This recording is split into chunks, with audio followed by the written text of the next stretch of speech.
C'est le 19, le 20 décembre, c'est fou ce que ça passe vite. Noël est déjà là, ou presque.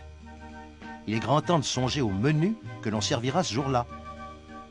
Il faut tenir compte de toutes sortes de choses, des goûts de chacun, des possibilités de cuisson, des finances. Quoique ce soit une excellente occasion d'essayer des plats très cuisinés et naturellement un peu plus coûteux. Tâchez aussi de prévoir un ou deux plats qui puissent être préparés ou à demi préparés la veille. Songez-y en écrivant à l'avance votre liste d'achat.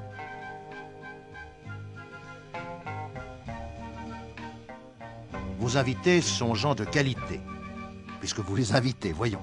Aussi, prenez envers eux toutes les précautions qu'exige la politesse. Prévenez-les suffisamment tôt, afin qu'ils soient avisés et puissent prendre leurs dispositions. Aujourd'hui, il est parfaitement admis de se servir du téléphone. Il y a 30 ou 40 ans, ça aurait été d'une impolitesse confinante à la grossièreté. Tiens, pendant que vous y êtes, prenez donc rendez-vous chez votre coiffeur. La veille de Noël, si vous n'y pensiez pas, il vous rirait au nez.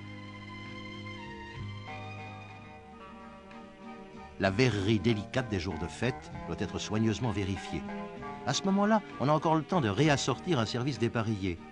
Mais le jour de Noël, ce sera trop tard.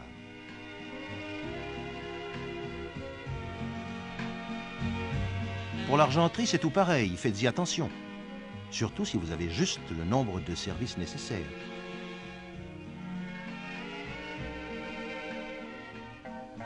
Vérifiez nappes et serviettes.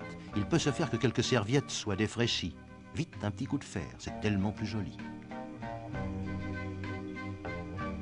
Un petit présent sur l'assiette de chacun. Oh, pas de folie, une petite attention. Là, ce n'est pas le prix qui compte, c'est le geste. Surtout si vous savez l'accompagner d'un gentil petit mot. Le 23 et déjà le 24, la veille de Noël. C'est le dernier moment d'acheter les produits laitiers, la viande, les légumes, les fruits. S'il s'agit d'une belle pièce de viande, enduisez-la d'huile au pinceau, remettez-la dans son emballage et mettez au frigo. Elle n'en sera que plus tendre. Ah là alors, si vous l'aviez oublié, c'est vraiment la dernière seconde.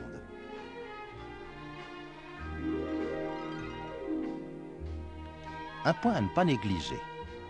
Montez le vin rouge de la cave afin de lui laisser prendre la température de la pièce.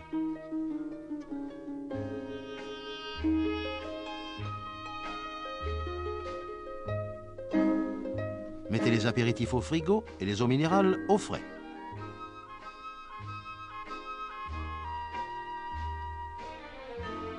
Ce jour-là, pensez aussi à vous, à votre beauté.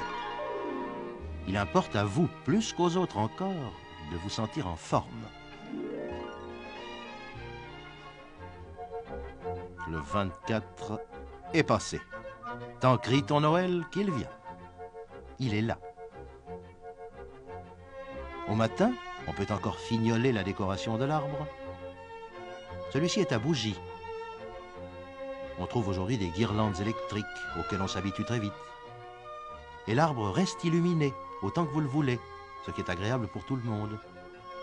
Mais si vous tenez à la tradition, alors n'oubliez pas le seau rempli d'eau à portée de la main. L'après-midi, sans vous presser, dressez votre table. Vous êtes tranquille, vous avez le temps de penser à tout, de soigner les plus petits détails, d'éviter le moindre oubli. Des services à hors d'œuvre aux fines tasses à café, des gros verres à Bourgogne aux petits ballons à liqueur, les verres à dégustation.